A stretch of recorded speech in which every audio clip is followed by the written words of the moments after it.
So eto na mga idol, nagsimula na nga pong laban ng Hiroshima Dragonflies kontra sa koponan ni Macho Wright na Kyoto Hanaris. Present po si Kai Sotto at sabay-sabay silang dumating kanina sa laban ng Hiroshima at nakita natin si Kai Sotto talaga ay dumating.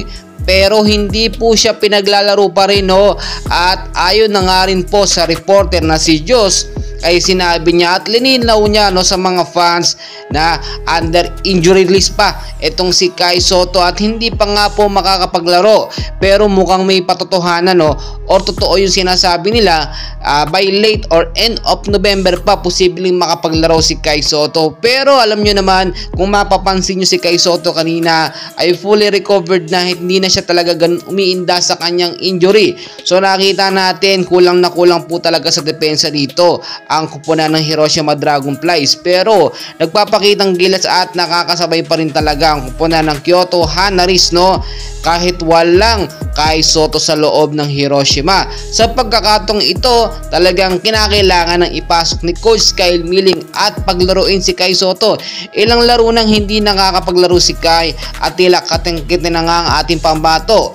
Talagang inaabangan ng appearance ni Kai. Siyempre alam nyo naman, nagiging mainit na naman at controversial na naman ang mga issue patungkol sa ating pambato na si Kai Sotto. Biruin po ninyo, almost a month na nang hindi siya makapaglaro dahil nga po sa kanyang back injury, since ini-injury niya pa yon nung FIBA World Cup. Pero sa FIBA nakapaglaro siya kahit alam po natin meron siyang back injury with a limited time lamang, ayon na rin po yan kay Chot Reyes. Pero syempre mas pinapriority nga po ni Coach Kyle Milling na gumaling ng husto itong si Kai Sotto para makapaglaro or mababad sa mga susunod nga po na laban ng Hiroshima Dragonflies. So wag tayo magmadali, wag tayo mag-alala, hintayin lamang natin ang perfect timing para sa ating pambato na si Kai Sotto, and for sure may nilulutong matinding pasabog itong Hiroshima para sa ating pambato na si Kai, at ini-estimate po natin mangyayari ulit yung dating oras na paglaro ni Kai Sotto, which is